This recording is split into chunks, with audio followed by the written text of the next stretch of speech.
Bonjour, pour ce deuxième numéro, les gens qui s'aiment ont décidé de vous faire découvrir un lieu unique en son genre, les Grands Voisins. Allez, suivez-moi.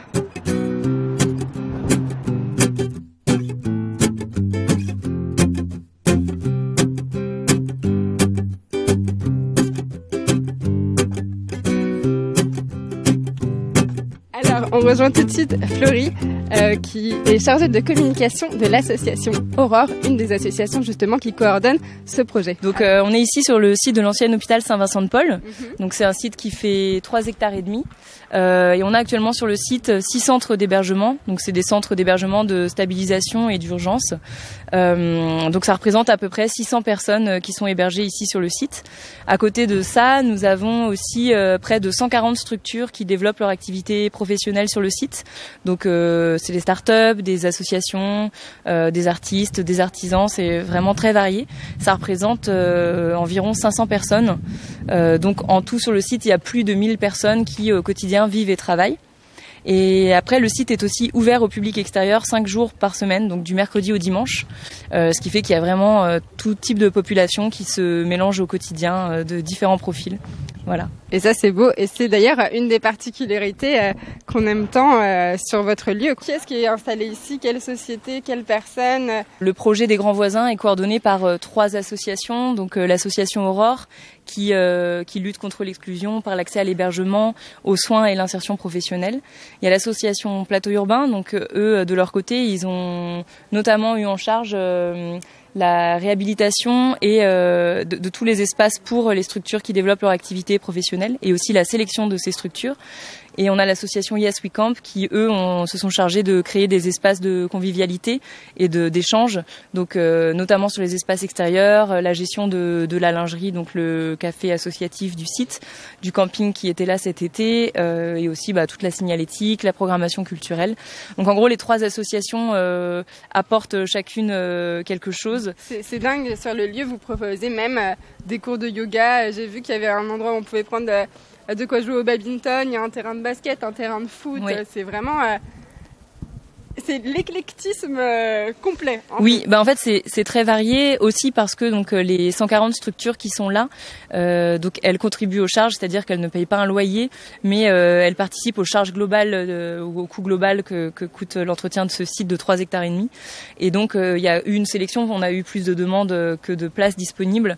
Et un des points sur lesquels les structures ont été sélectionnées, c'était aussi qu'est-ce qui vous intéresse dans ce projet, qu'est-ce que vous avez envie d'apporter, en sachant qu'il y a quand même 600 personnes à côté qui vivent dans les centres d'hébergement, qui sont en situation de précarité. Et un peu plus loin, il y a quelque chose qui nous intéresse, qu'on va aller voir.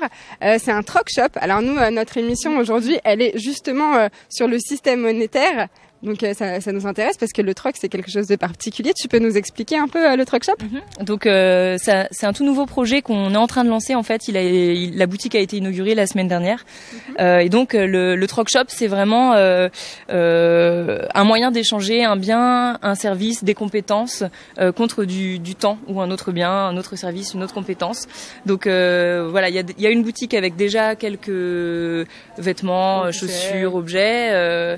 Et il y a aussi un grand tableau où on peut mettre ce qu'on peut offrir et ce qu'on recherche. Je sais pas, si par exemple j'ai envie de prendre des cours d'italien et que je peux offrir des cours de tennis, je peux faire un échange comme ça. Et donc on a aussi une monnaie qui a été imprimée, donc c'est vraiment des billets temps, un quart d'heure, une demi-heure, une heure. Ça permet une autre économie que l'économie monétaire qu'on connaît.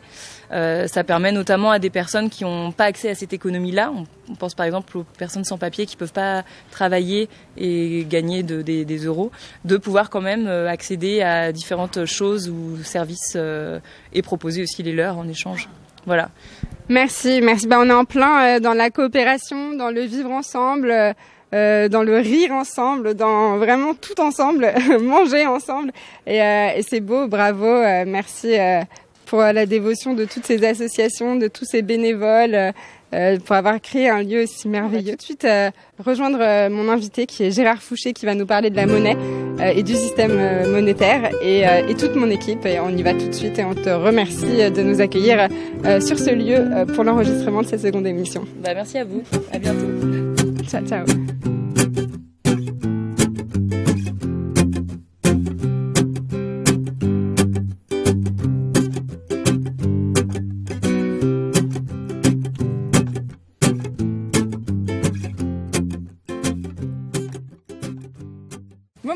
les amis, deuxième émission. Je suis ravie de vous retrouver, d'accueillir Jen, notre nouvelle chroniqueuse. D'ailleurs, on va parler tout de suite, puisqu'on parle de toi, de ton petit reportage. Toi, tu vas nous montrer le reportage coup de cœur de l'invité, qu'on verra en fin d'émission. Alors, qui est ce coup de cœur ? C'est l'ami de Gérard qui habite près d'Avignon, à Audren, Van Horn, que je suis allée rencontrer et qui est a décidé de créer un micro-village, un éco-village basé sur les ressources et qui a décidé de gagner en autonomie et de travailler pour se passer de l'argent et non pas pour gagner de l'argent. Voilà, donc on va le découvrir à la fin de l'émission. Ça, c'est un programme, parce que c'est une émission qui va être sur le système monétaire. Bon, et pas que, puisqu'on est chez les grands voisins, et que John Mathias, toi, tu... Exactement, moi je suis allé me balader dans ce bel espace où on est, justement les grands voisins. Donc je suis allé rencontrer à la fois ceux qui y habitent, ceux qui le font vivre à travers leurs activités. Donc on a pu rencontrer comme ça des luthiers, des artistes, des personnes qui repensent en fait... l'espace commun en fédérant les forces et on le verra dans le reportage en fait, mais voilà, je pense que c'est très symbolique en fait de tourner ici parce que c'est un vrai poumon pour Paris et pour les alternatives qui émergent. Ouais, très bien. Et Philippe, toi t'es pas mal aussi en matière d'alternatives avec le Hyper Café. Oui, justement je vais vous montrer plus tard un reportage sur Hyper Café, une alternative hyper citoyenne. Qui est une alternative à la monnaie, quelque part. Très bien, la monnaie, ce qui nous amène à toi, Gérard. Gérard Fichet, notre merveilleux invité, spécialiste de la monnaie, auteur de ce merveilleux livre, Les secrets de la monnaie. Changer la monnaie pour changer le monde. Waouh, changer la monnaie pour changer le monde, Gérard. Oui, ça semble mystérieux comme titre, mais tout semble prouver que c'est pas faux. J'ai envie de te dire que si t'es là aujourd'hui, c'est exactement pour ça même. Parce que nous, cette corrélation entre changer la monnaie et changer le monde, ça nous interpelle complètement parce que ça voudrait dire que le système monétaire serait quelque part en cause dans comment se comporte le monde aujourd'hui. Oui. Et ça, tu l'expliques très bien avec... un jeu, le jeu de la monnaie. Oui, entre autres, mais oui, il y a ça. Oui, mais... C'est un outil extraordinaire pour démontrer et faire ressentir aux joueurs que la façon dont nous comptabilisons nos échanges, on va dire les choses qu'on se donne et qu'on reçoit, cette façon de comptabiliser les choses, si on la change, ça change les comportements. Selon les règles du jeu qu'on utilise pour comptabiliser nos transferts mutuels, ça change les comportements, ça change la forme de la société, ça change les alliances, ça change est-ce qu'on est coopératif ou est-ce qu'on est individualiste, c'est hallucinant. Moi, en fait, j'entends souvent quelque chose sur les réseaux sociaux, une phrase qui me fait vraiment sortir de mes gonds. Les gens pensent que l'homme est intrinsèquement égoïste, individualiste, agressif. Et en fait, ce que j'aime bien avec ce jeu de la monnaie, tu montres que justement, c'est particulièrement ces choses-là, donc l'égoïsme, l'individualisme, etc., sont dues aux règles du jeu de cette société. C'est vrai que quelqu'un qui dit intrinsèquement l'homme est égoïste, individualiste, etc., c'est vrai. Mais intrinsèquement, l'être humain est aussi généreux, est aussi coopératif. Et les comportements qu'un être humain adopte, ils dépendent de l'environnement. C'est ça que nous disent tous les scientifiques. Et puis on le constate tous les jours. Si on nous met là tous autant qu'on est en haut d'une montagne après un crash en avion, on va se bouffer au bout de 8 jours. Par contre, si on nous met tous sur une île déserte avec des... gens qui s'aiment. Oui, même si c'est l'équipe de gens qui s'aiment. Attends, on a tous joué au Monopoly. On finit toujours par s'engueuler au Monopoly. C'est les règles du jeu qui font ces comportements-là. Et par contre, si on nous met tous dans une île déserte où il y a plein de gibier, plein d'eau, plein de fruits, on va tous être généreux. Ça sera pas bien compliqué. Donc, ce fameux jeu de la monnaie, là, il expérimente plusieurs façons de se donner et de recevoir des choses.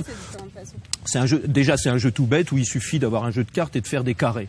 Donc on va chercher chez les autres joueurs les cartes dont on a besoin pour faire des carrés. Et donc la première façon de comptabiliser les cartes qu'on se donne et qu'on reçoit, c'est de ne pas comptabiliser. C'est tout simplement le don mutuel. T'as besoin d'une carte, paf, je te la donne. T'as besoin d'une carte, paf, je te la donne. C'est le même principe que le logiciel libre. C'est-à-dire qu'on crée, et c'est peut-être ça qui explique que 90% d'Internet fonctionne avec du logiciel libre. Parce que c'est extrêmement performant comme outil de création de richesse. On s'en aperçoit dans le jeu de la monnaie. Les carrés, le plus grand nombre des carrés est toujours systématiquement, j'en ai fait pas mal, est toujours systématiquement réalisé quand on compte pas, quand on fait du don mutuel. Mais malheureusement, c'est des comportements qu'on a un petit peu perdu l'habitude d'utiliser entre nous. Donc la deuxième partie du jeu, c'est le troc. Parce que les économistes nous disent la monnaie a été inventée pour remplacer le troc, parce que le troc, ça marchait pas très bien. Bon, c'est faux. Les anthropologues cherchent depuis 200 ans des tribus où le troc est utilisé, c'est-à-dire je te donne une poule, tu me donnes 4 laitues. Il y en a pas. Il y a pas. Personne se sert du troc, tout simplement parce que, comme on le constate dans ce jeu de la monnaie, quand on essaye de faire du troc, c'est-à-dire, j'ai une carte à te donner, mais je te l'échange contre une autre carte dont tu n'as pas besoin. Et donc, il faut la double concordance des besoins. Ça marche pas. Si on respecte les règles, ça bloque tout de suite. Donc, les joueurs sont un petit peu obligés de tricher en général. Ils arrivent quand même à faire un petit peu des carrés. Chacun doit faire valoir un peu. C'est complètement subjectif. Il n'y a pas de. Il faut que les deux soient d'accord. Il faut que les deux soient d'accord pour faire un véritable échange. Faut que les deux soient gagnants. Voilà, faut que les deux soient gagnants et qu'ils aient tous les deux besoin de la carte qui va changer de main. Une carte dans un sens, l'autre carte dans l'autre sens. Et donc ça, c'est difficile à réunir comme condition. C'est beaucoup plus difficile que je te donne ce dont tu as besoin. Donc on s'aperçoit que ça bloque tout de suite. Alors les gens adoptent des comportements, ils se mettent à 3, à 4, ils trichent quoi. Ils trichent. C'est ça, d'ailleurs vous l'avez beaucoup expérimenté pendant les Nuits debout. Oui, on a été souvent jouer à ce jeu-là à Nuit debout parce qu'effectivement, bon, à Nuit debout, on peut dire ce qu'on veut, mais c'est quand même beaucoup de gens qui essayent de trouver, de se former les uns les autres, de se réveiller un petit peu et de trouver des solutions et de comprendre le monde dans lequel on vit. Donc effectivement, c'est un outil fondamental pour déjà comprendre que le système qui nous sert de comptabilité mutuelle a une influence terrible sur l'ensemble de la société. On va en reparler peut-être tout à l'heure. Donc pendant le jeu, quand on en arrive à notre système d'échange actuel, qu'est-ce qui se passe? Alors là, on est obligé d'aller emprunter des billets parce que on tombe dans une société marchande où on n'a plus le droit de se donner des cartes, on n'a plus le droit de se les échanger, il faut se les acheter. Et pour se les acheter, il faut avoir des petits billets jolis, colorés, comme ça, qui sont fabriqués exclusivement par un centre bien précis de pouvoir, à qui ça revient très cher de créer des bouts de papier colorés, et qui donc ne nous les donne certainement pas, mais nous les prête. Et donc tout le monde se présente au guichet de l'animateur du jeu, et tout le monde se fait créditer des billets. Emprunte des billets à la banque. Quand on a des gros tas comme ça, c'est pas vraiment un problème d'en faire. Et donc la règle du jeu, c'est de dire bon, si j'emprunte 2 billets, il faudra que j'en rende 3 à la fin du jeu. Et là, c'est terrible. Il y a forcément un qui perd, quoi, parce qu'il faut le trouver quelque part. Plus qu'un. En général, si on a 20 joueurs, il y en a en gros une quinzaine qui ont perdu les carrés qu'ils ont faits. Alors, j'ai un petit détail que j'ai pas dit, c'est que les carrés sont censés représenter les 4 murs d'une maison. Donc en fait, quand on a fait un carré, on a un petit symbole, un bonbon, une noisette qui représente qu'on a construit une maison. Et donc comme les gens peuvent pas payer 3 billets alors qu'ils en ont reçu que 2, mathématiquement c'est difficile de payer un truc alors que t'as pas reçu assez pour le payer, eh bien les gens donnent leur maison. À l'animateur du jeu. C'est complètement ce qui se passe dans cette société. Il y a beaucoup de locataires, oui. J'ai remarqué, oui, c'est ça. Ouais. Et donc, t'as un comportementaliste qui a suivi aussi. Oui, on a un comportementaliste qui s'appelle Doc Dobby. Et il a écrit un super article et il est venu observer donc les comportements des joueurs du jeu selon les différentes versions. Et il a observé les joueurs comme il observe, je sais pas, des meutes de chiens par exemple ou des fourmis. Et donc ça donne un article qui est vraiment plein d'humour et plein de vérité, parce que comme c'est un scientifique, il a vraiment cherché à trouver des outils de mesure, des déplacements, des comportements, des actions. Dans le système avec des billets, c'est pas lui qui a eu un résultat où 6 personnes étaient en prison? Ben oui, c'est normal, ça fait partie des règles du jeu. Quand t'as pas de quoi payer l'argent que tu as emprunté au début du jeu, si t'as une maison, tu te fais saisir ta maison, et si t'as pas de maison, tu vas en prison. C'est normal. Ça nous rappelle quelque chose. C'est normal. Alors par contre, il y a des gens, même dans un système comme ça, qui arrivent à s'en sortir, qui arrivent à payer leurs dettes et qui arrivent à avoir parfois même 2 maisons. Et donc j'en profite quand c'est moi qui anime pour dire, vous voyez, mesdames, messieurs, il y a quand même des gens qui savent gérer leur vie correctement, voilà, qui sont pas des cigales comme vous autres et qui accumulent et voilà, qui arrivent à réussir. Donc prenez exemple sur eux. C'est ce qu'on nous dit tout le temps. Le mec hyper énervant. Ça marche sur le cannibalisme, quoi. Ça ne peut marcher que sur du cannibalisme, ouais, effectivement. Si tu veux, le système mathématique ne peut fonctionner que s'il y a des perdants. Moi, ça me fait beaucoup penser à jeux de société. Le film Jeux de société, oui, Ouais. qui est sorti court-métrage. il y a quelques semaines, là, qui en est à 300 000 vues. Vraiment un must. Si vous avez l'occasion de regarder Jeux de société, il est vous très tapez bien ça. fait. Je sais pas si je sais que Oui, toi, bien sûr. Mais, oui. Je l'ai vu, j'ai beaucoup aimé. Les jeux de société, c'est une allégorie qui montre un peu comment se crée la monnaie, quelles sont les règles qui sont imposées par donc le système du jeu pour que les gens puissent jouer. Et ça donne des aberrations qu'on peut voir sur Jeux de société. On vous mettra le lien pour les internautes qu'ils aillent voir. Très, très bon parce que t'as cette espèce de lourdeur de pression qui est la pression sociale en fait, qui est Du système, qui est du système, qui est très bien montré. Et qui montre très bien comment il y a le banquier contrôle tout, quelque part.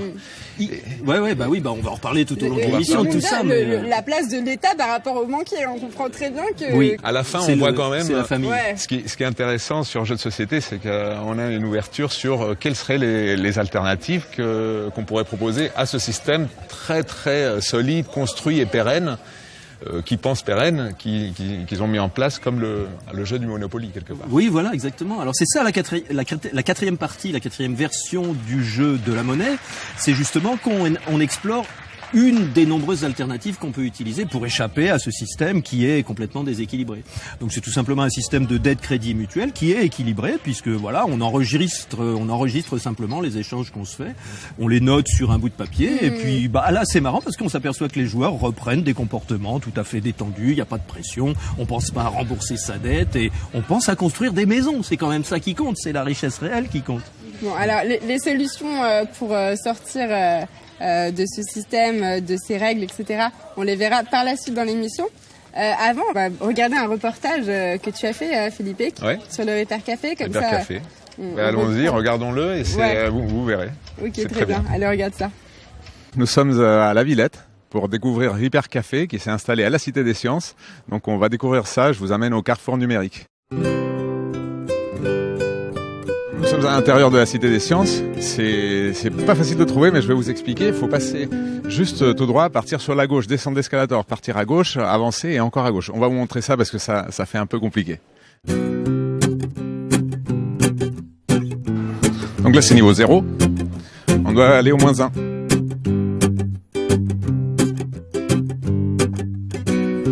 Donc c'est encore à gauche. Et nous avons donc l'accueil du Hyper Café juste là. Une citoyenne qui vient d'arriver pour réparer un aspirateur, on m'a dit, qui faisait 5 kilos. Tu vas aller à l'auto-réparation ou c'est ça? Bon, on va réparer ensemble, normalement. Ça marche, on va te suivre alors.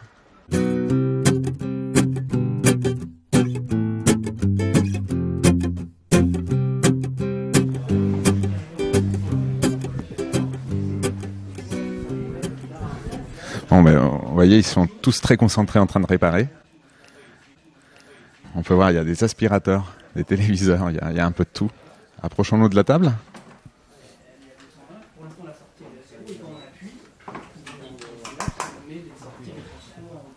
Bonjour Stéphane. Bonjour.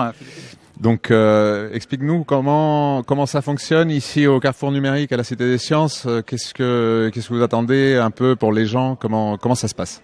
Alors, donc le Hyper Café, c'est un principe qui est assez simple. C'est des ateliers de réparation collaborative. C'est un samedi après-midi, pendant 4 heures. On a des bénévoles qui viennent ici, des bénévoles qui savent réparer et qui rencontrent des gens qui ont des objets à réparer. L'idée est que ensemble, ils essayent de réparer ces objets pour éviter de les jeter. Voilà, le principe est vraiment de dire, c'est la première chose qui est très importante dans un Hyper Café, de dire on arrête de jeter. Aujourd'hui, il faut qu'on retrouve ce réflexe qu'on avait avant, qui est celui de réparer.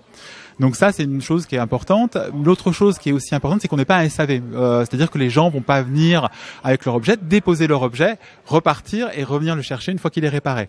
On demande aux gens au moins de rester lors de la réparation pour qu'ils comprennent ce que fait le réparateur. Et ça, c'est une deuxième chose qui est très importante dans un Hyper Café, c'est que les gens comprennent un petit peu la réparation et arrivent à acquérir quelques connaissances pour, à un moment ou à un autre, arriver à être autonome au niveau de la réparation, ou en tout cas au moins arriver à réparer quelques petites choses chez eux. Il n'y a pas de prix, de coût associé, comment ça se passe? Ça fonctionne bénévolement et on a souhaité ne pas mettre de barrière à l'entrée, c'est-à-dire qu'on veut que tout le monde vienne, donc c'est gratuit. Ils peuvent faire des dons à la sortie et du montant qu'ils veulent, s'ils sont contents ou s'ils sont pas contents. Exactement, on voit des gens qui sont contents et qui repartent sans donner, et on voit des gens qui sont pas contents contents, pas contents, qui n'ont pas réussi à réparer leur objet en tout cas, et qui donnent parce qu'ils aiment le principe et ils adhèrent à ce principe-là. Et j'ai vu que vous pesiez les objets qui arrivaient en mauvais état. Pourquoi vous les pesez ? En fait, à la fin du Repair Café, on fait un bilan, on essaie de voir combien d'objets ont été réparés déjà et de voir la quantité en poids que ça représente, ce nombre d'objets réparés. L'idée de dire, on a réussi à éviter que tant de kilos d'objets des 3 les déchets électriques, électroniques, ne soient pas partis à la benne à ordures et qu'on a réussi à les sauver et voilà. Et tu pourrais nous dire plus ou moins combien de kilos d'objets vous arrivez à réparer dans un week-end ? Moi, j'ai un chiffre sur une année, on a 2 tonnes d'objets avec 20 Repair Café dans l'année. Ça donne quand même une petite idée de ce que peut être une action Repair Café. C'est des objets qui sont assez polluants quand ils se retrouvent en décharge, non ? Alors ça, oui, je pense il y a des objets, je connais pas très bien le domaine, mais il y a des objets qui sont en effet difficiles à recycler. On sait que les écrans, je crois, les écrans de télévision sont assez compliqués à recycler. Donc oui, et puis de toute façon, l'important c'est avant tout d'essayer de prolonger au maximum la durée de vie, puisque c'est là où il y a un impact environnemental moindre. C'est-à-dire que quand on fait même du recyclage, ou alors l'incinération c'est pire, ça a un coût environnemental qui est réel, ou un impact environnemental qui est réel. On utilise de l'énergie pour recycler, on utilise, ça pollue aussi. Donc. Oui, l'idée c'est aussi de lutter contre l'obsolescence programmée. Tout à fait. Ouais, c'est sûr que c'est pour ça qu'a été créé les Repair Café. Le concept est né aux Pays-Bas en 2009 et c'est une militante écologiste qui était journaliste qui a créé ce concept pour lutter contre l'obsolescence programmée. Elle voyait qu'il y avait trop de choses qui étaient jetées, notamment des objets qui étaient quasiment neufs mais qui tombaient très vite en panne et qui nécessitaient de petites réparations pour les remettre en fonctionnement. Et elle s'est dit c'est pas possible, on peut pas continuer. Donc l'obsolescence programmée, oui, c'est une des choses sur lesquelles on essaie de lutter en proposant une action de ce type-là. D'accord.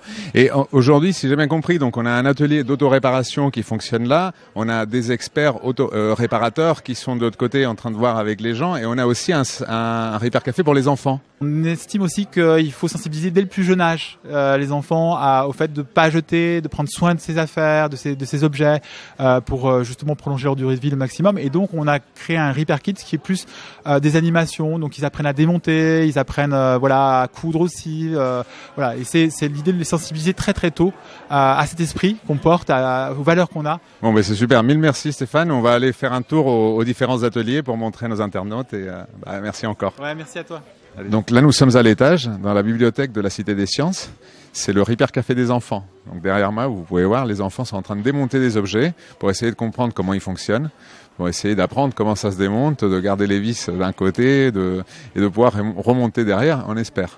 Donc on va aller les voir et on va leur demander, voir comment ça se passe.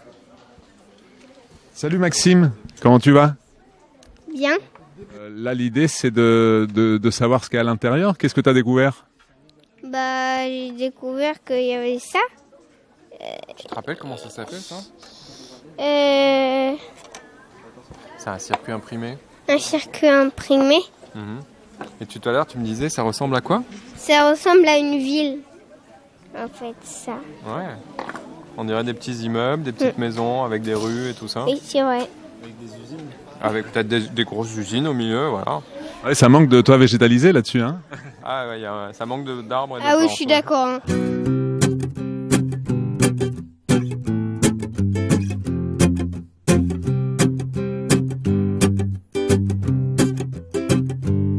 Ça veut pas sortir, vous avez forcé un petit peu ou pas ? Non, ça veut dire que 0,33, tu as une meilleure capacité que le 0,22, donc ça devrait être plus efficace encore. Bah non, ça peut pas marcher. Merci Felipe pour ce super reportage. Écoute, je t'en prie, j'étais un peu mal à l'aise au début parce que ça faisait un peu autopromo. Je participe à Repair Café depuis presque un an. On voit ça. Donc je les connais relativement bien et c'est pour ça que je me permettais de leur donner 2-3 astuces aux organisateurs du Repair Café. En tout cas, c'est très inspirant et on espère qu'on va bientôt retrouver des Repair Café à tous les coins de rue en France, parce que c'est exactement ce qu'il nous faut.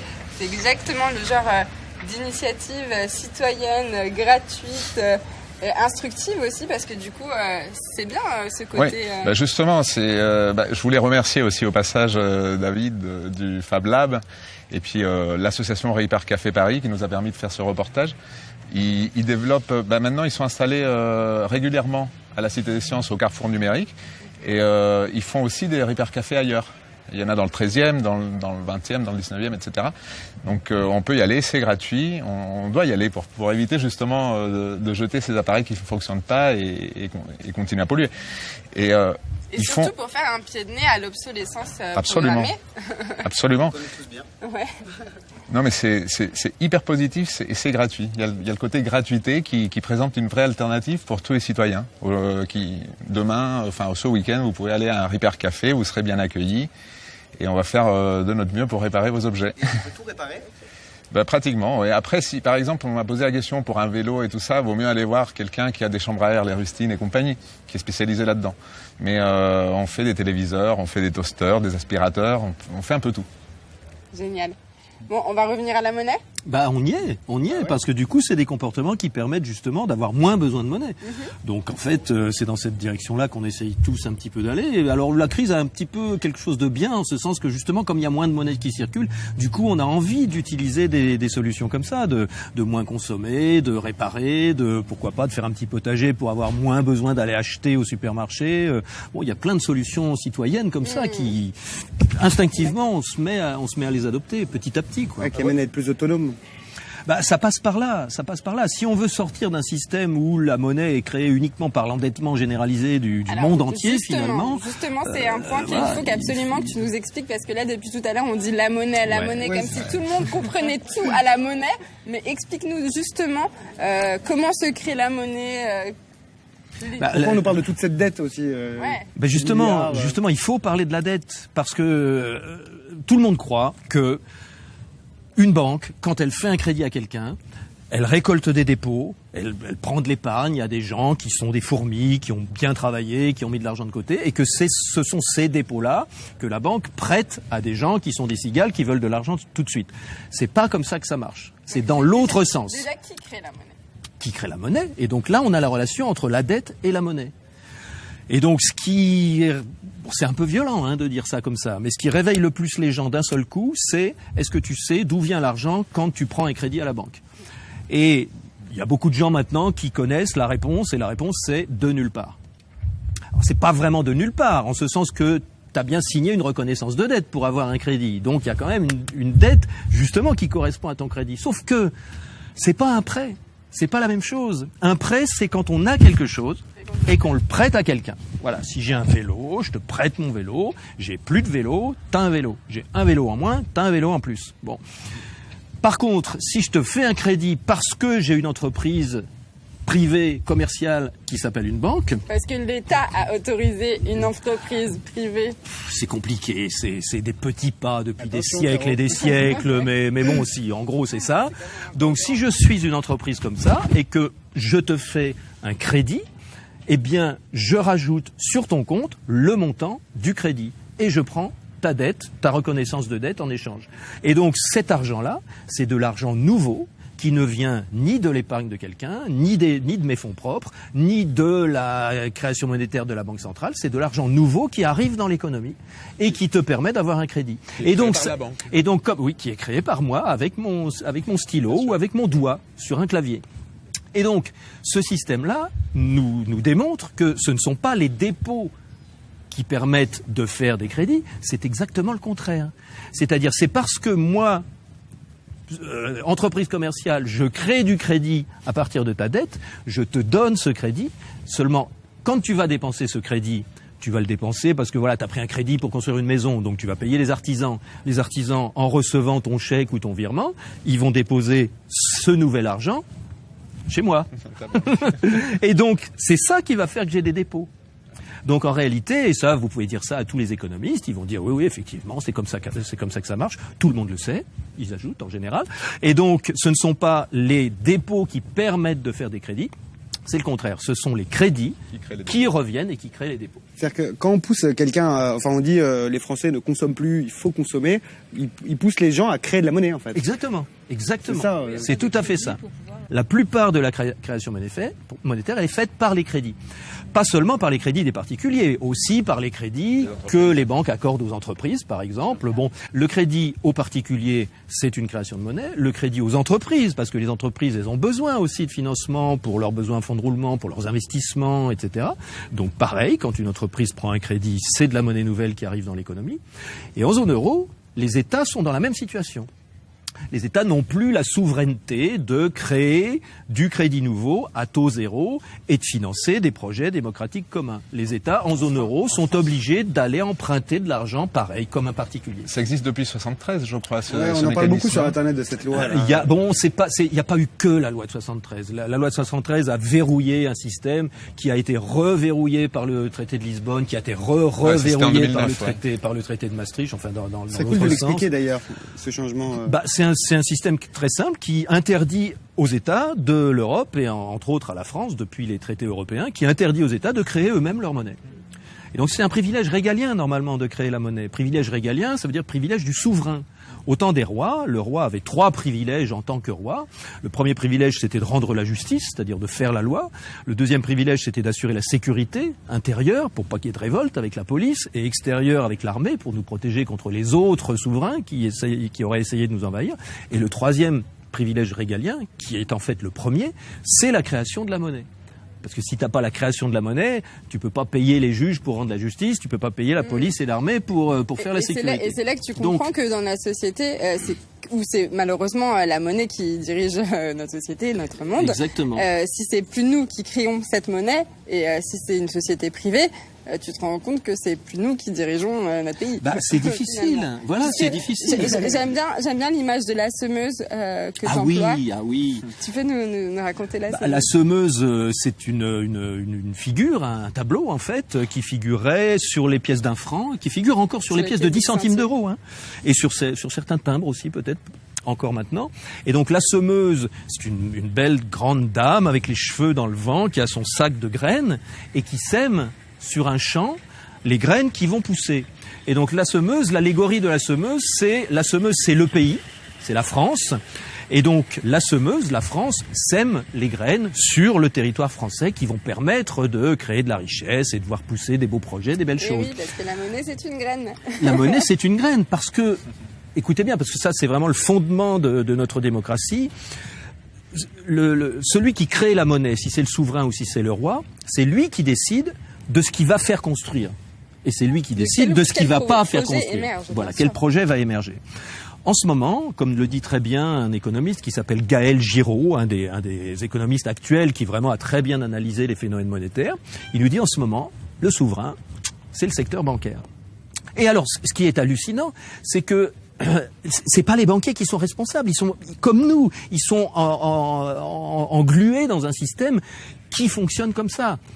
Qui décide où va aller de l'argent? Qui décide si je vais créer du crédit pour un investisseur ou pour quelqu'un qui veut acheter son 15e studio, ou si je vais donner du crédit à un jeune qui a besoin peut-être de louer un garage pendant 3 ans et de se nourrir pendant qu'il va inventer un truc qui va changer le monde dans 10 ans. Qui décide? Eh ben, c'est chaque banquier, tous les matins. Et le banquier, il a 2 piles de crédit, les investisseurs, les spéculateurs, et par exemple, les jeunes créateurs. Eh ben, il fait son boulot. Il fait son boulot honnêtement. Il protège sa famille, il protège son job, il protège ses enfants, il protège son employeur. Il crée du crédit là où c'est rentable. Et là où il y a du profit immédiat. Ah oui, parce que quand on crée un crédit, le problème, c'est qu'il faut rembourser les intérêts après. Mais quand tu prends un crédit, où ils sont les intérêts? Ils sont dans le prochain emprunteur qui va se prendre un crédit à qui tu vas pouvoir prendre de l'argent pour payer tes intérêts à toi. Donc c'est une boule de neige en réalité. Et si tu es banquier et que tu fais ton boulot correctement, tu ne peux accorder des crédits qu'aux gens qui ont déjà de l'argent et qui te présentent des projets qui vont faire du fric. Et tu peux pas accorder un crédit à quelqu'un qui te présente un projet qui est à long terme, qui est pas rentable tout de suite, que tu comprends pas, mais qui est peut-être indispensable en ce moment. Tu le fais pas. Et donc résultat, avec un système comme ça, voilà, on a le monde qu'on mérite. Je crois qu'on a bien compris qu'il y avait un gros problème avec le système monétaire. Ah oui, maintenant, on va s'attaquer à ce problème parce qu'on est quand même une émission qui a plutôt envie d'axer sur les solutions. Alors, les solutions, il y en a... Pour chaque problème, il n'y a pas une, il y a plusieurs solutions. Et une des solutions, finalement, c'est un peu ce qu'on voit ici chez des grands voisins, c'est-à-dire la collaboration, l'entraide, la gratuité. Jen, Exactement. C'est ce qu'ils sont en train de mettre en place ici chez les grands voisins, c'est qu'ils estiment, à juste titre d'ailleurs, que le temps c'est de l'argent, donc à l'inverse, que l'argent c'est du temps, et ils prennent en compte le fait que tout le monde n'a pas nécessairement les mêmes ressources lorsqu'on vient et on veut disposer de biens aux grands voisins. Donc ils proposent de mettre son temps à profit pour en contrepartie recevoir des biens ou des services à son tour. Donc c'est un système américain, à la base c'est la time value, et voilà, c'est sur ce principe-là qui vient d'être mis en place. Donc c'est au tout début et ils sont en train de le tester un peu, qu'ils essayent de repenser les interactions entre les personnes qui habitent ce super espace. Bon, ça c'est un des aspects des grands voisins et on va voir plus en profondeur. Et on va voir dans ce reportage exactement toutes ces personnes. Et on parle de la monnaie après. Parce que tu sais, moi, c'est... T'inquiète. Bon, d'accord. On parle de la monnaie après. Merci. On regarde tout de suite John Athias pour les grands voisins et on revient tout de suite. Alors voilà, on est ici au Grand Voisin, c'est un immense espace en plein cœur de Paris. Donc on va aller voir un peu ce qui se passe et qui sont ces grands voisins. Donc je vous invite à me suivre, on va aller voir ce que ça donne.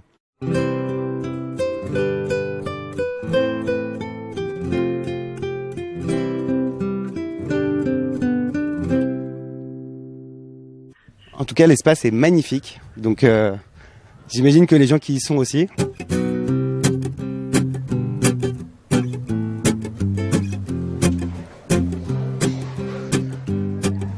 Bonjour, on peut vous déranger 2 minutes? En fait, c'est pour une émission qui s'appelle les gens qui s'aiment et on essaye de comprendre ce qui se passe un peu aux grands voisins.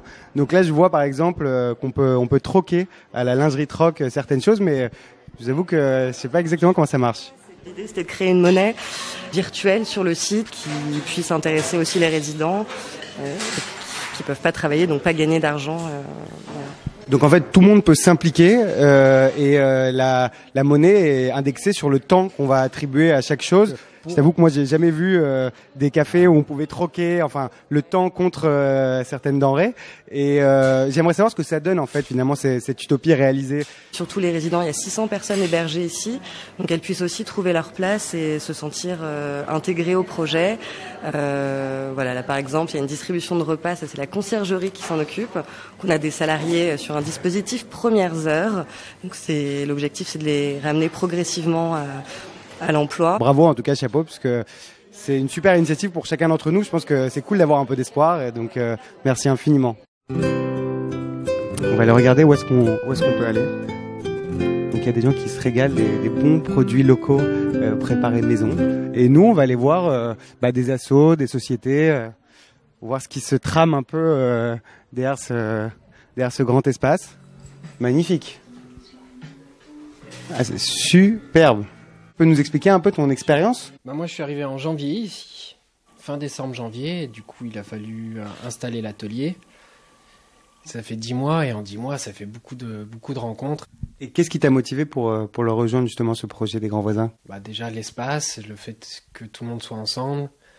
La lutherie, c'est un métier assez solitaire. Du coup, c'est bien d'avoir son atelier, de pouvoir travailler seul pour se concentrer sur son travail, mais à la fois aussi avoir des artisans, des artistes autour, des voisins où on s'entend tous bien, on mange à midi ensemble. Tu dis que c'est un métier assez solitaire, mais peut-être que tu as besoin d'aide de temps en temps. À un moment, j'avais une vidéo à faire avec une artiste connue. Je sais pas faire de vidéo. À côté, il y a Bastien Simon avec le studio Argonautes. Il est réalisateur, c'est son métier.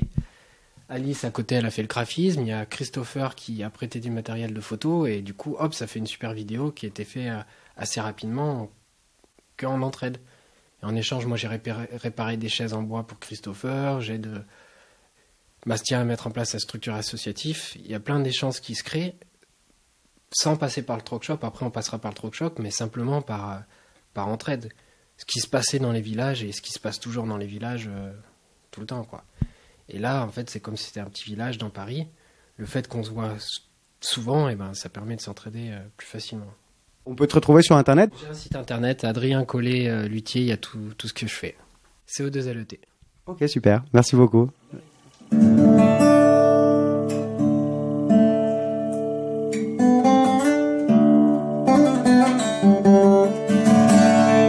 Bon, on va continuer à se balader un peu. On va aller voir les autres personnes qui cohabitent ici. Je crois qu'il y a un petit vélo sympa avec un mec que je connais en plus qu'on va aller alpaguer. Ça roule ? Ouais, Ouais, toi. Ouais, super.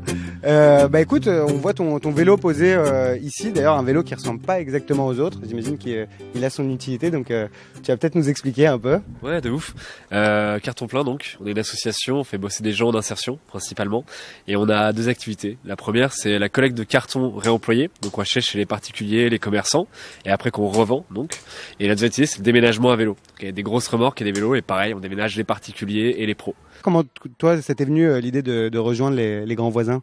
Alors sur les grands voisins, nous on était une asso qui est déjà dans le nord de Paris et du coup on cherchait à s'étendre, à avoir un deuxième local. Et on est venu dans le sud en fait de cette manière-là.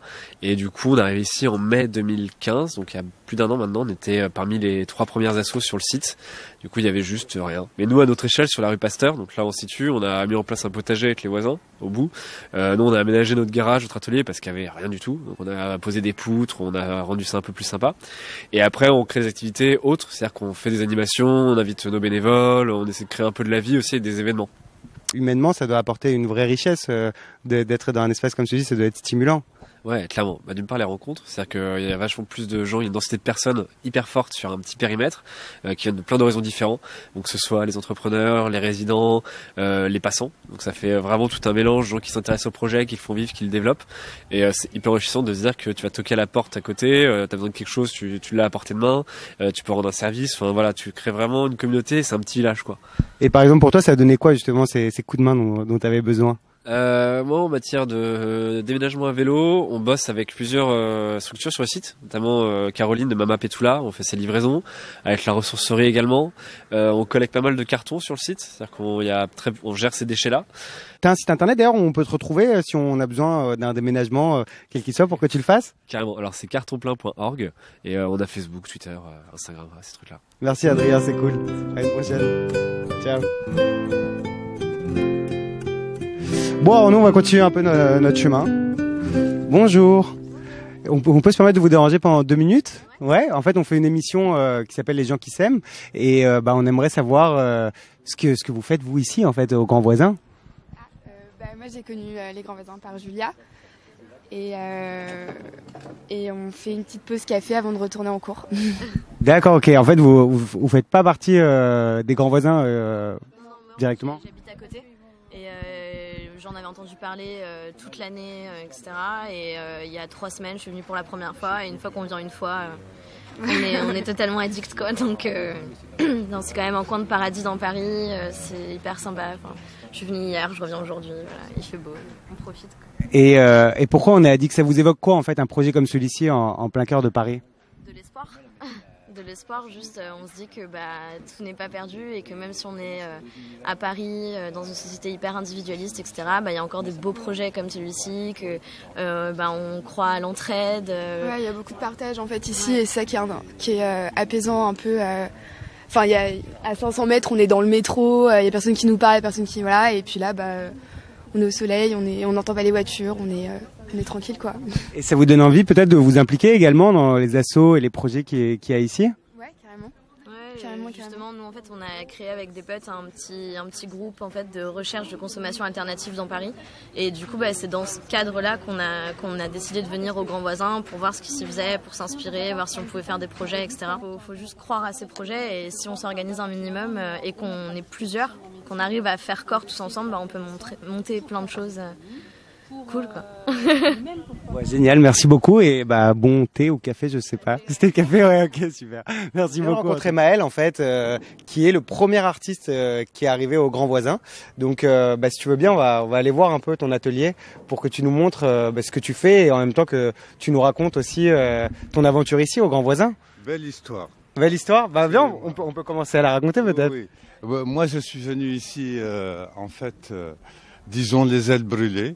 Après, parce que je suis d'origine de Mauritanie, français d'origine de Mauritanie, et rien ne me prédisposait à l'art, et l'art est venu à moi, et je l'ai exploité politiquement. Et quand je suis venu ici, l'association Aurore m'a offert une partie de sa salle de réunion, qui est maintenant mon atelier, que vous allez voir.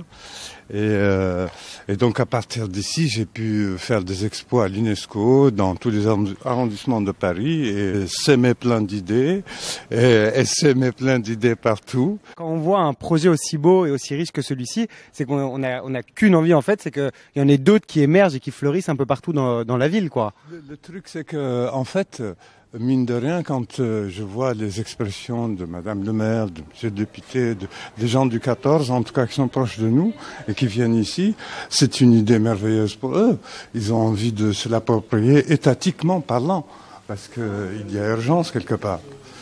Il y a urgence. En tout cas, l'alliance de l'hébergement d'urgence et des hébergés qui sont la colonne vertébrale du lieu, et tous ces jeunes et associations qui sont venus s'exprimer, faire leurs projets, parce qu'ici c'est peu onéreux et super sympathique, et tout le monde est solidaire, il y a une vraie mixité, il y a un vrai échange interprofessionnel et de talent, c'est une histoire d'énergie, de fraternité, d'élection des mêmes idées ensemble, c'est autour de l'humain.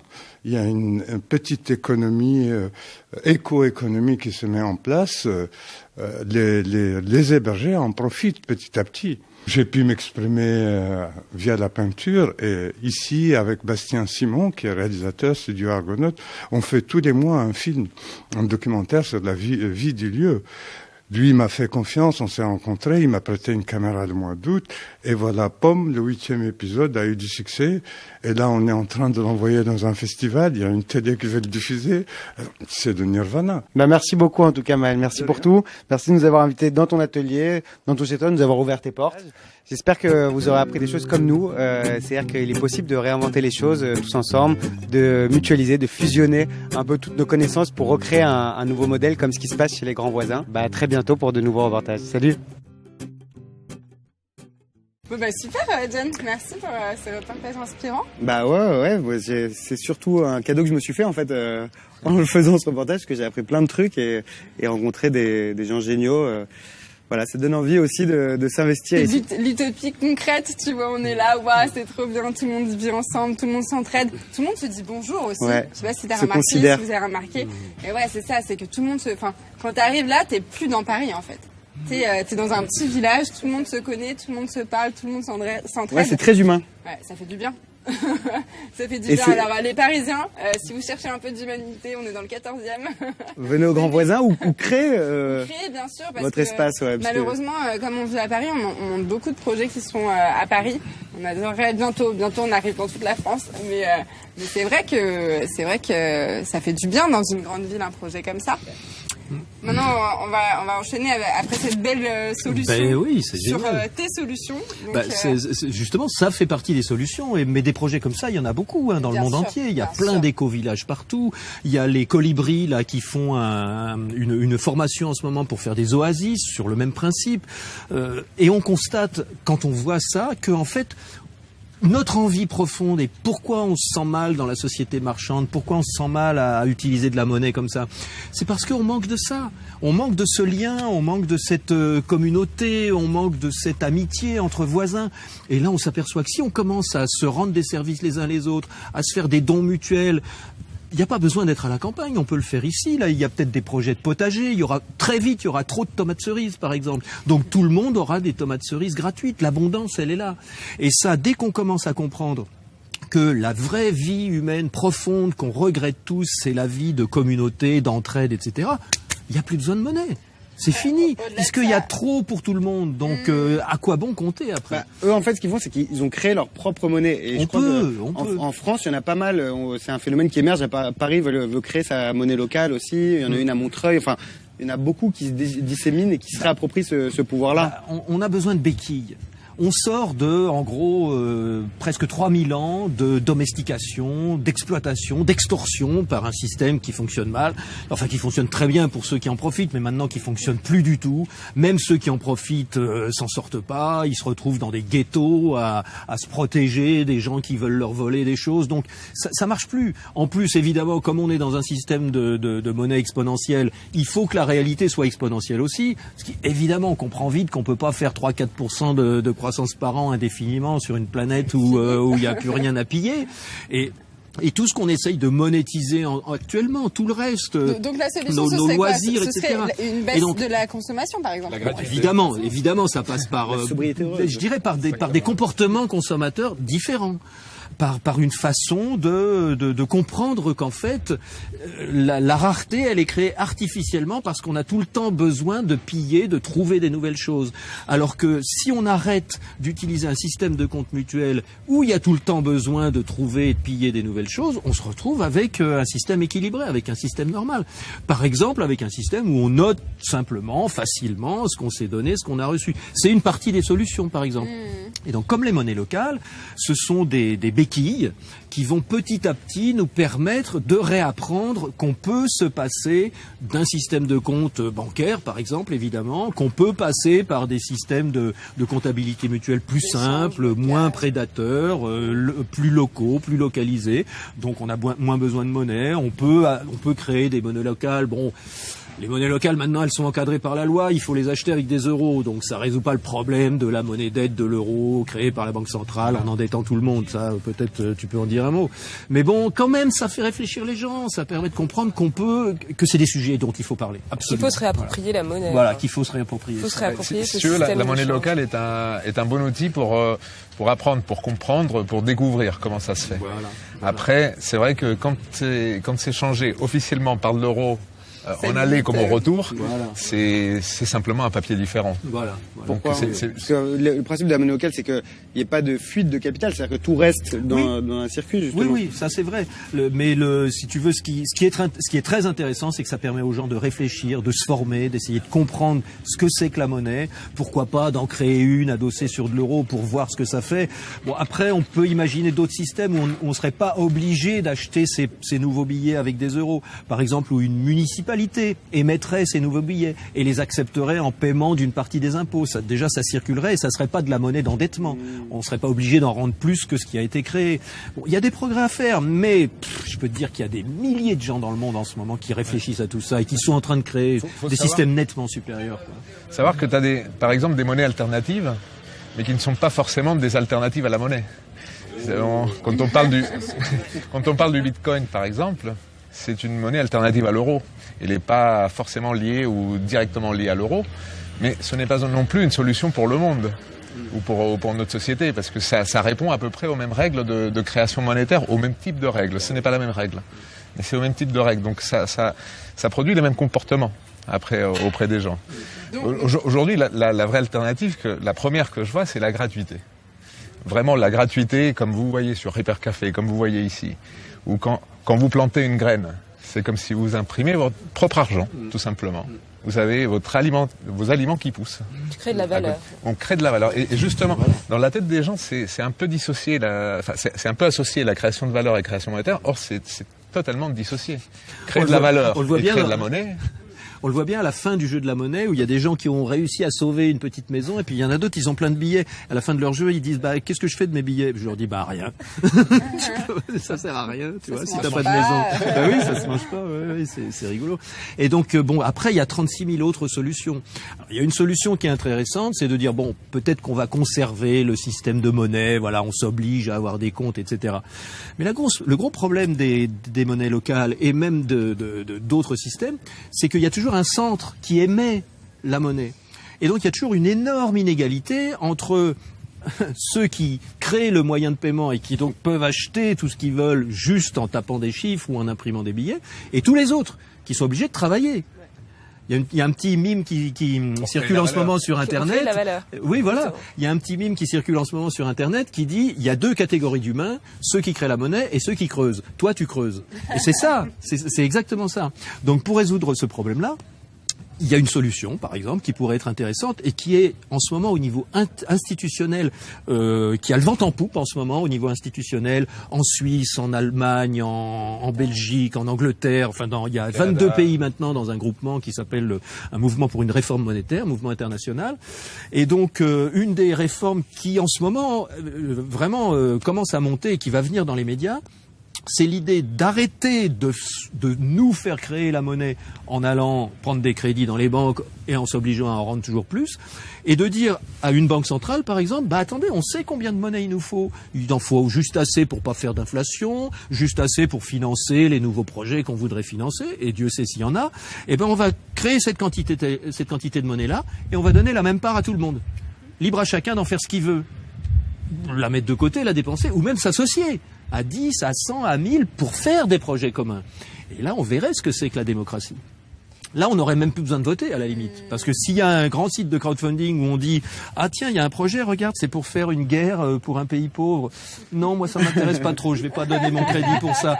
Ah, il y a un projet pour mettre des panneaux solaires sur tous les immeubles de Paris. Oh, ça c'est bien, je vais mettre des sous. » Et là, voilà, c'est ça la vraie démocratie. On permettrait à chaque citoyen d'être gestionnaire d'une partie du capital commun, quoi. Tout simplement de faire son boulot de citoyen. C'est qui le souverain dans une démocratie?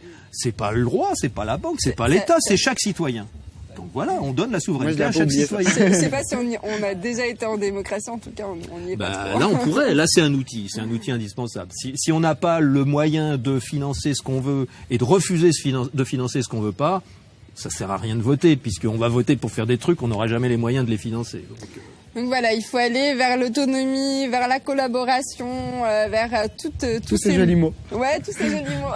Et d'ailleurs, il y a des gens qui l'incarnent bien, qui incarnent bien tous ces jolis mots. Et Diane, tu as rencontré l'un d'entre eux. Oui, tout à fait, un pionnier dans l'autonomie, dans la prise en main de son autonomie par rapport au système monétaire. C'est Audren Van Horn qui est ton ami, ton coup de cœur. Donc on est allé le voir près d'Avignon et lui, il a tout simplement décidé d'arrêter de travailler pour gagner de l'argent en fait, et de travailler pour se passer de l'argent. Et il a créé un éco-village où il a réussi à gagner de l'autonomie énergétique, alimentaire, et du coup, je vous propose de découvrir tout de suite toutes les belles choses qu'il arrive à faire près d'Avignon. Génial, allez, on a hâte de voir ça. Bonjour, alors nous voilà fraîchement arrivés sur l'écolieu d'Audren, chercheur en sciences sociales alternatives. Il va nous montrer comment est-ce qu'il expérimente au quotidien l'autonomie, comment est-ce qu'il a fait pour construire la majorité des habitations qui se trouvent sur ce terrain avec le moindre frais possible en utilisant des matériaux recyclés, et on le suit tout de suite pour qu'il nous montre comment est-ce qu'il fait ça.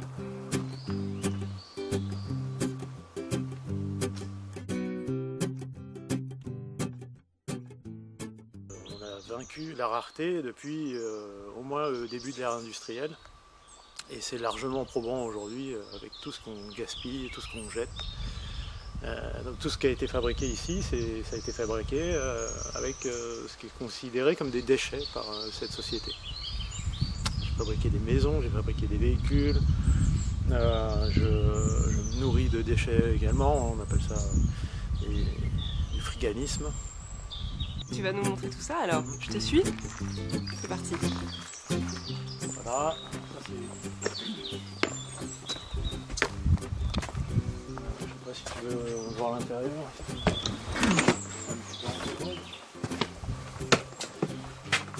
Alors là, on se trouve chez toi. Ça, c'est un autocar recyclé du transport en commun. Ouais. Parce que, au bout de 25 ans, ils sont réformés du transport en commun, ils ne peuvent plus faire du transport en commun, donc ils sont jetés au rebut. Donc on peut les récupérer pour le prix du poids du métal. Et ça fait des habitations qui sont très, très confortables, très lumineuses. Et faciles à isoler de l'extérieur, comme on fait dans une maison passive. Alors une maison passive, qu'est-ce que c'est ? C'est une maison qui n'a pas besoin d'énergie pour se chauffer. Ok. Voire même une maison positive en fait, parce qu'elle produit plus d'énergie qu'elle en consomme. J'ai 700 watts d'énergie solaire sur le toit, dans un arbre à côté. Donc l'été on ouvre les évents là, qui permettent d'aspirer l'air froid qui circule sous l'habitation. Et l'hiver, on ferme et ça chauffe toute l'habitation. La casquette permet de se protéger l'été du soleil, mais l'hiver, comme le soleil est plus bas, il va pénétrer à l'intérieur de l'habitation et tout le volume d'air de la serre aussi permet de chauffer l'ensemble. Donc pas besoin d'électricité Ah non, surtout en Provence, avoir besoin d'électricité pour se chauffer, c'est une hérésie. Hein. Si on fait des maisons passives en Norvège, on doit être capable d'en faire en France. Donc ça, c'est une maison qui a coûté 1000 €. Que tu as construit principalement avec des matériaux de récupération. Oui, oui. Toutes les vitres ont été récupérées à la déchetterie. Le bois, c'est des palettes qui sont coupées avec de l'énergie solaire, donc de mon installation solaire. Et voilà, la seule chose que j'ai dû acheter, c'est les clous. Le toit en plastique de la serre, mais bon, j'aurais pu le faire aussi avec une verrière, en fin de compte. C'est qu'une question de temps, hein. Il y a moyen de faire tout gratuitement avec cette abondance de matériaux. J'ai une pompe donc, dans un forage qui est alimentée par la station photovoltaïque qui est derrière, qui remonte l'eau dans la caisse à eau qui est dans l'arbre là-haut, qu'on voit très mal, elle est cachée. Et de là-haut, ça fait 5 mètres, ça donne de la pression sur tout le terrain. On a suffisamment de pression pour pouvoir utiliser l'eau pour tous les usages. Même la machine à laver, elle fonctionne très bien avec ce peu de pression. D'accord. Et en dessous, donc, j'ai fait un chauffe-eau solaire, un capteur plan, comme on appelle ça, avec un radiateur en acier, parce que il n'a pas d'inertie, donc ça permet de chauffer très vite l'eau qui est dans le ballon. Et avec ça, j'ai de l'eau chaude toute l'année. C'est un modèle qui pourrait permettre à 1 milliard d'Indiens, de Chinois et d'Africains de pouvoir répondre à leurs besoins sans avoir besoin de 5 ou 6 planètes, je ne sais plus où on en est, mais voilà, pour que ce soit soutenable simplement. Un groupe électrogène solaire, c'est la même chose que ce qu'il y a chez moi, mais en plus petit et puis mobile parce qu'il a des roulettes. Voilà. Bon, il commence à y avoir des entreprises qui font ça, mais ça existe depuis 30 ans. Quoi. Depuis 30 ans, on peut avoir de l'électricité sans EDF. Quoi. J'ai juste besoin d'un peu de soleil.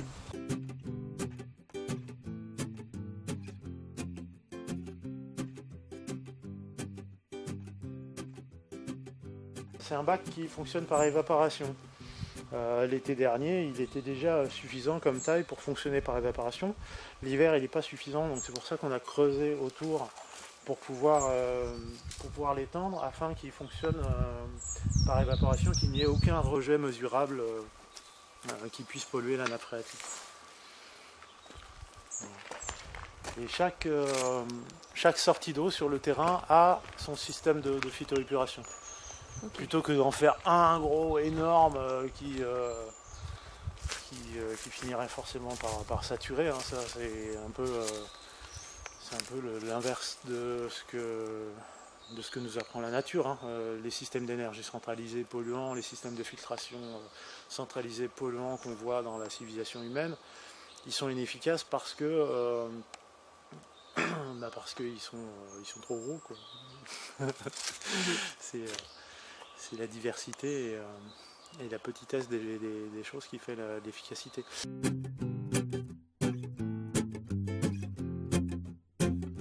Ça c'est un trike électro-solaire donc, qui m'a permis de pouvoir construire cette maison. J'ai transporté tous les matériaux nécessaires à l'édification du bâtiment avec ce véhicule solaire qui peut tracter plus de 150 kg de matériel. D'accord. Qui a une autonomie illimitée avec cette remorque-là. Ça c'est ma remorque de voyage. Bon, elle a quelques années hein, déjà, donc les cellules ont bien vieilli, mais ça fonctionne toujours. Il est toujours parfaitement autonome, c'est-à-dire qu'il produit plus d'énergie qu'il en consomme. Sur une journée, on arrive à s'arrêter le soir et avoir encore de l'énergie, donc pouvoir continuer à rouler jour après jour. Il faudrait vraiment qu'il n'y ait pas de soleil pendant 3 jours pour que ça m'arrête. Quand on considère le prix des carburants, le prix des assurances, le prix du permis à points, c'est devenu complètement fou, quoi. Donc avec ça on peut continuer à vivre et se déplacer, quoi. C'est un peu le dernier pôle qui manquait à l'autonomie solaire, c'était le transport, Et aujourd'hui, c'est largement accessible, quoi.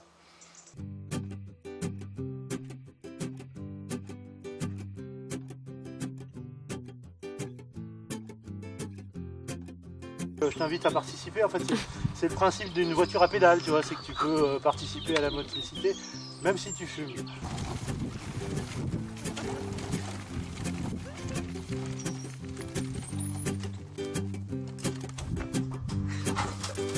C'est génial, ça va super vite.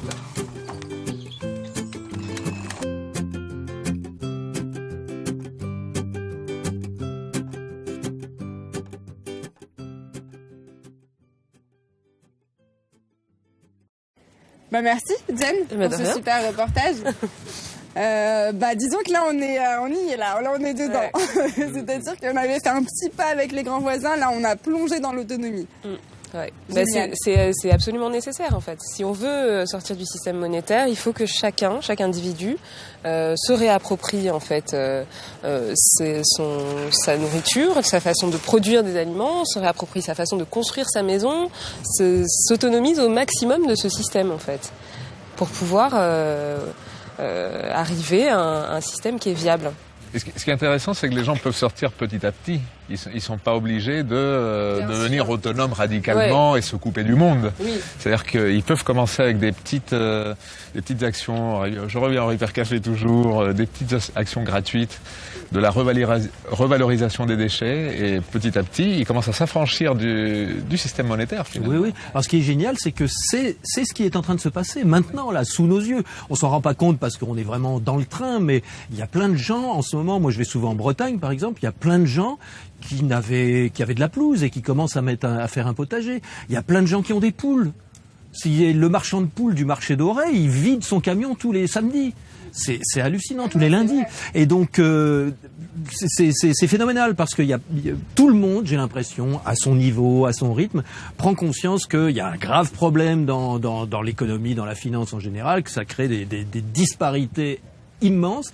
Et donc, tout le monde se rend compte, enfin plein de gens petit à petit se rendent compte que la solution, c'est d'échanger avec ses voisins, de se faire des cadeaux, d'avoir des trucs chez soi, de cultiver l'abondance soi-même dans son jardin. Si t'as des poules, tous les matins c'est Pâques. Il y a des œufs. On comprend pas ça. Non mais tout est une question d'habitude et moi j'aime bien toutes ces gens qui se font des petits défis zéro déchet aussi. Ça c'est pas mal aussi. Oui, ça, il y en a beaucoup. Ça c'est super cool. Ouais. Une sorte d'économie circulaire. Ouais. Où tout ce qui est déchet va être une sorte de input pour le prochain cycle en fait, qui va apporter de la valeur à chaque fois. C'est ça qui est intéressant. Et donc moi qui suis un monomaniaque de la monnaie, je peux vous dire que le fait d'avoir besoin de beaux emballages, d'avoir besoin de belles photos sur les beaux emballages, d'avoir besoin d'un emballage dans l'emballage, c'est une conséquence du système monétaire. Parce que comme on a toujours besoin de trouver de l'argent en plus, il y a un gars un jour qui a eu l'idée de dire tiens, moi je vais mettre un emballage dans l'emballage. Et puis il y a eu un gars qui a eu l'idée de dire moi je vais faire une maison de retraite parce que les gens s'occupent de leurs anciens, t'as pas besoin. Si c'est bien une maison de retraite, tu vas voir, on va gagner de l'argent avec ça. Il y a toutes ces choses-là que nous avions l'habitude de faire gratuitement entre nous, il faut payer. Mais c'est pas parce qu'on est méchant, c'est pas parce qu'on est cupide, c'est parce que nous sommes obligés de trouver de la monnaie en plus tout le temps. Donc si on est créatif, ça devient un réflexe de survie. Et donc tout ce qu'on vient de dire là, c'est une nouvelle façon de penser et de vivre pour essayer de retrouver nos vrais réflexes de survie. C'est-à-dire de faire confiance à la nature, se faire confiance les uns et les autres. On sort de 3000 ans de domestication et d'asservissement, donc c'est long. Il faut, pour qu'un enfant arrive à marcher, il lui faut environ 2000 tentatives. Donc là, on est en pleine convalescence. On est en pleine convalescence. Voilà, c'est ça qui se passe. Mais bon, on s'en fout. Même une monnaie locale, même on va à nuit debout, on s'assoit, on discute pour rien pendant 2 heures. Mais c'est pas grave, on a besoin de ça. Il faut qu'on se retrouve les uns les autres. On est tombé tellement loin. Enfin, moi, la dernière fois, je regardais une émission et il disait qu'au supermarché, maintenant, tu pouvais trouver une clémentine, tu sais, déjà décortiquée. Oui, les quartiers. Des bananes coupées en morceaux. Oui, pourquoi ? Parce que c'est plus cher qu'une clémentine en vrac. Mais la nature, elle a déjà fait un truc hyper approprié pour la conserver, la banane. On est en train de pousser le truc tellement loin que c'est pour ça aussi qu'il y a tous ces gens qui font pas un retour en arrière d'ailleurs, parce qu'il y a beaucoup de gens qui se disent que l'autonomie finalement c'est un espèce de retour en arrière, et moi je suis vraiment pas d'accord avec ça, dans le sens où c'est une espèce de fusion des savoirs en fait, ce retour à l'autonomie, parce que on utilise toutes les nouvelles technologies, tout ce que la science a prouvé qui étaient des valeurs que les anciens avaient. Ils savaient pas très bien pourquoi ils le faisaient comme ça. C'est un peu le principe de la permaculture. Finalement, il y a beaucoup de gens. La permaculture, c'est souvent des savoirs anciens qui sont aujourd'hui scientifiquement prouvés. Oui, ok, là c'est l'azote, là c'est le machin. C'est pour ça qu'on met ça avec ça parce que elles se combinent. Ces deux plantes-là, elles s'aiment parce que ça, ils le savaient pas à l'époque. Ils avaient juste observé. Il s'est dit, le mec, quand je mets mes carottes à côté de, tu vois, ou quand je mets cette fleur, et ben ça éloigne les oiseaux et elles viennent pas me manger mes fruits. Enfin, c'était juste un constat, une observation. Il faut qu'on réapprenne ces choses-là et pas se dire que c'est revenir en arrière, mais qu'au contraire, c'est ce qu'on peut faire. C'est sauver l'humanité de faire ça de toute façon. Donc ça peut être qu'un pas en avant. Et ça, c'est un mythe que j'ai vraiment envie oui, bien sûr. On a des outils technologiques qu'il suffit d'adapter à un monde de coopération. Bon, si on prend l'exemple tout bête d'Internet, par exemple, on peut très bien décider de sortir des réseaux et de faire des réseaux mutuels avec du Wi-Fi. Et on n'a plus besoin de payer d'abonnement. C'est un exemple très simple pour passer de la pyramide du pouvoir et de la création et du financement à la sphère qui nous permet d'être tous reliés les uns aux autres. Et ça, au contraire, c'est un progrès au niveau technologique. Et c'est en ça que la crise est une bonne chose. Moi, j'aime bien voir le bon dans le mauvais, parce que de toute façon, le mauvais, c'est toujours une étape pour le meilleur. Oui. Et moi, c'était au Chili, d'ailleurs, que je m'étais rendu compte de ça. Qu'en fait, après le tremblement de terre qu'ils avaient eu, ça avait poussé l'entraide en fait, et à Santiago, par exemple, j'étais choquée que tout le monde se connaisse aussi bien, que tout le monde s'aide autant et tout. Je me disais waouh, c'est vraiment l'Amérique latine. Et en fait, il m'avait dit non cocotte. Ça c'est depuis le tremblement de terre. Cocotte. C'est depuis qu'on s'est retrouvés avec des cartes bleues qui se bouffent pas et que l'aide, elle mettait du temps à arriver, etc. Et du coup, c'est là qu'on a appris à connaître nos voisins. Et maintenant, alors que maintenant tout va bien, ils se partagent le Wi-Fi par exemple. T'as un mec qui a le Wi-Fi et puis à droite et à gauche, et du coup ils payent leur Wi-Fi à 3 et ils divisent par 3 leur coût de Wi-Fi. Tu les vois, ils sont tout le temps en train de s'échanger ce qu'ils ont. Alors, moi je voudrais dire, c'est vrai que la crise nous a forcé un petit peu à réfléchir à tout ça. Mais maintenant, il faut pas louper le coche non plus. Parce que pour sortir d'une crise comme celle qu'il y a actuellement, c'est-à-dire une crise où il y a un système financier qui s'écroule, un des moyens faciles pour sortir d'une crise comme ça, c'est de déclencher une guerre, de tout détruire et d'être obligé de tout reconstruire derrière. Donc, il y a une nouvelle génération qui peut très bien se réendetter derrière. Et donc c'est à nous, mais bon, je me fais pas de soucis, c'est en train de se passer en ce moment, on est en train de le faire ici, il y a plein de gens dans le monde entier qui sont en train de faire la même chose. Mais il faut pas rater le coche, nous devons créer nos systèmes alternatifs, nos solutions, les rechercher, bien en faire la liste, les adopter après, selon ce qu'on aime. Voilà. Si t'aimes bien aller à Bruxelles, dire à la Banque centrale, faut donner de la monnaie à tout le monde, t'y vas. Si t'aimes bien planter des choux, tu plantes des choux. Chacun à son niveau et avec ce qu'il préfère, sera d'autant plus efficace à faire ce qu'il aime. Mais si on a un qui veut monter des Ripper Café dans toute la France, il monte des Ripper Café dans toute la France. Felipe, vas-y. Et donc voilà, c'est le moment. À mon avis, c'est un moment clé là. C'est pour ça que c'est passionnant de vivre en ce moment. Et d'ailleurs, tous ces gens qui font toutes ces belles initiatives, il y a un terme maintenant pour les définir qui s'appelle les créatifs culturels. Vous avez déjà entendu parler de ce terme ? Oui, il est déjà passé, ouais. Ouais. Moi, j'ai fait une petite interview d'Ariane Vitalis, dont on va voir un extrait, qui est une jeune femme déconcertante et brillante. Et on va regarder tout de suite un extrait de l'interview et puis on en parle après. Bonjour Ariane. Bonjour. Merci de nous recevoir. Alors, qui sont ces créatifs culturels ? C'est tiré d'une enquête d'un sociologue et d'une psychologue. Ils ont tiré 2 grands courants socioculturels qui sont les traditionalistes, qu'on pourrait décrire comme des conservateurs, donc des gens qui sont un peu proches des valeurs religieuses, etc. Patriarcales, oui, exactement. Et les modernistes, donc qui eux sont plutôt progrès technologique, l'argent, la consommation, le matérialisme, la réussite, etc. On est d'accord ? Et ils ont remarqué l'émergence d'un 3e courant qui sont les créatifs culturels. Oui. Et c'est là où tu entres en scène parce que personne n'en parlera mieux que toi. Alors vas-y, on t'écoute. Alors, donc effectivement, depuis les années 90, ils observent l'émergence des créatifs culturels. Alors les créatifs culturels, ils les définissent autour de 4 pôles de valeurs, qui sont l'écologie, incluant tout ce qui touche à l'alimentation bio, les médecines douces, la consommation éthique et responsable. Ensuite, la spiritualité, tout ce qui touche à l'introspection, le développement personnel,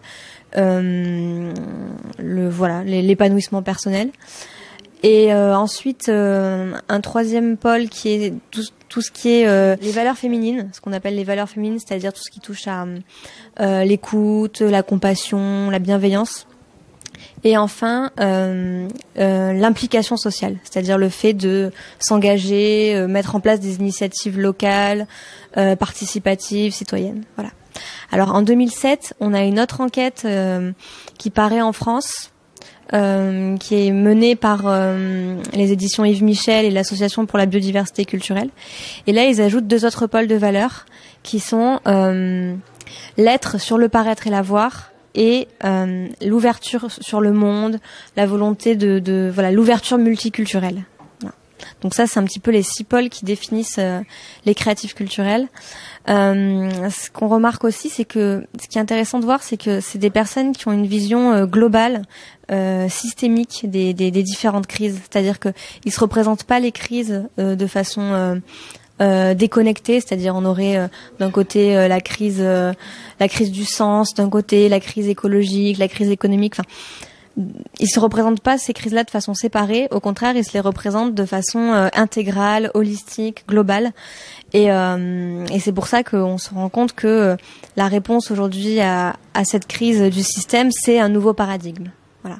Donc l'idée, c'est qu'aujourd'hui on est en train de changer de paradigme, c'est-à-dire qu'aujourd'hui on est dans un système qui est qui est quand même pyramidal, depuis 2000 ans en fait.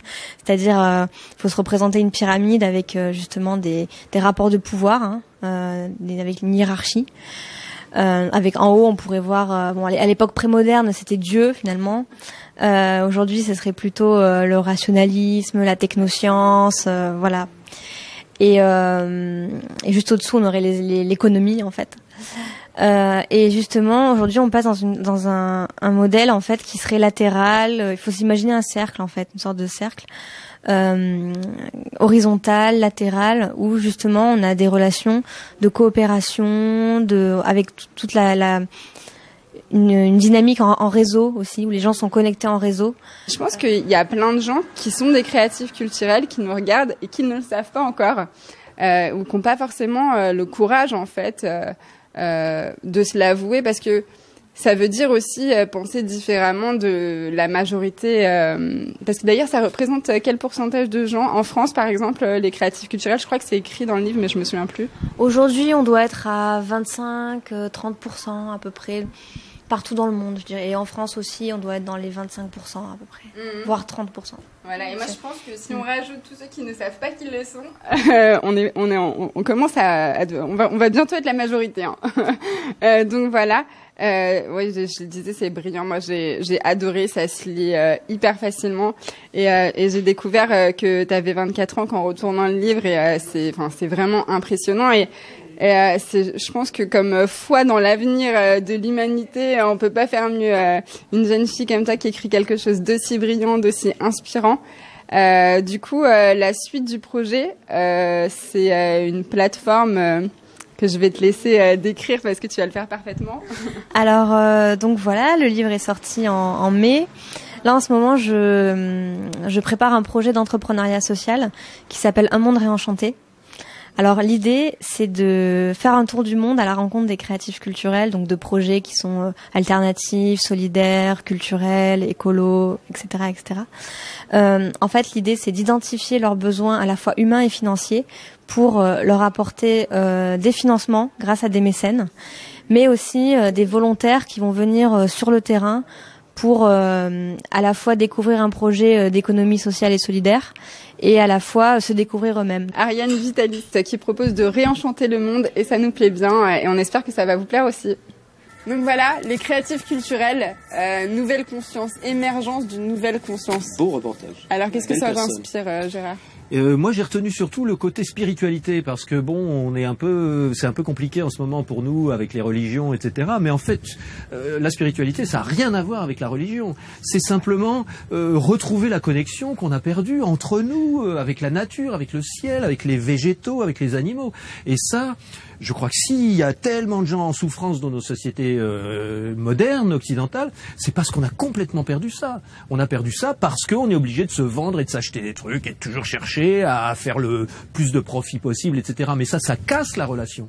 Si tu me donnes quelque chose et que je te donne exactement le compte pile poil en monnaie, on n'a pas besoin de se revoir. Je peux t'acheter à n'importe qui d'autre, on s'en fout, je n'ai même pas besoin de te connaître. Par contre, si tu me donnes quelque chose et que je te dis « Oh, ok, je vais m'en servir, nickel », je sais bien dans le fond qu'on est un peu en déséquilibre, que la prochaine fois qu'on va se voir, c'est moi qui vais être obligé de te donner un truc. Voilà. Ouais. Eh bien, ce petit déséquilibre-là, c'est ça la relation. C'est ça qui nourrit la relation. Et le fait de mesurer pile poil ce qu'on se donne et ce qu'on se reçoit, ça casse tout. Et donc c'est ça qu'on est en train de retrouver. Rien, en fait. Voilà, je te dois plus rien. Voilà, régler ses comptes. On va régler nos comptes, c'est clair. Et donc, quand on règle ses comptes, il n'y a plus de relation. Et donc, cette relation-là qui est en train de se reconstruire, c'est ça la spiritualité, c'est ça l'esprit des humains, c'est ça qu'on a perdu depuis qu'on est obligé de compter. Mais on a maintenant, perdu aussi la confiance en la terre, en fait. Évidemment. Il y a aussi un aspect, genre on veut toujours tout garder pour nous, on a peur de manquer, On a perdu le lien avec notre propre abondance, notre propre générosité, nos propres relations, la relation avec la terre, avec l'abondance des végétaux, des animaux, de la nature. Et ça, ce qui est génial, c'est qu'en fait, on l'a jamais perdu, vraiment. On l'a tous, ça. On a tous à un moment donné de notre vie. Très enfui. Hein. On sait tous. Mais non, pas du tout. On l'a tous ressenti un jour, un soir d'été, quand on était couché par terre et qu'on regardait les étoiles. On a tous eu ce frisson-là. Et ça, c'est éternel. Et ça, on va le retrouver direct. Moi, je pense que heureusement, ça revient bien plus vite qu'on ne le pense. Ah oui. Je pense qu'on en est tous un peu des exemples. Ouais. Mais en tout cas, c'est cool. Je pense qu'on a fait un bon point sur le système monétaire, sur toutes ces petites alternatives. Bon, bien sûr, on n'a pas fait le tour de la question mais heureusement, les gens qui s'aiment reviennent bientôt avec plein de nouvelles alternatives, plein de nouvelles initiatives. Et puis en attendant de revenir, Philippe nous a apporté du travail. Voilà, on a des graines de radis, hein, donc on va se les distribuer de façon équitable. De toute façon, il y en a tellement. Et voilà, il y en a trop. Là-dedans, il y a au moins 3 graines. Il y a de quoi faire des millions de radis. Voilà, regardez, ça c'est ce qui est génial avec la terre, hein, c'est que voilà. Ouais, ça se multiplie par 40 ou 50 à chaque plantation. C'est la meilleure banque, la terre. Ah, ça c'est clair. Là. Et donc la solution un peu de tout ça, de ce dont tu parles, ce dont on parle, c'est que le problème de la monnaie, c'est peut-être pas la monnaie, mais c'est la manière avec laquelle on approche nos relations les uns les autres. C'est le système monétaire, quelque part, nous met en compétition les uns contre les autres. Or, on peut coopérer. Si tu veux. Coopérer, s'offrir des choses, s'offrir de la connaissance aussi. Parce que là, je te donne quelque chose, et je l'ai pas perdu, je la garde en moi, je l'ai multiplié comme les graines, si tu veux. Et c'est ça qui est intéressant. C'est ça la coopération entre les gens et la spiritualité, quelque part. Il faut retenir qu'on produit trop et qu'on partage pas assez, et que du coup, il faut retrouver un équilibre entre produire moins et partager plus. Voilà, c'est bien comme conclusion. Allez, merci à tous et à bientôt. Au revoir. Ciao.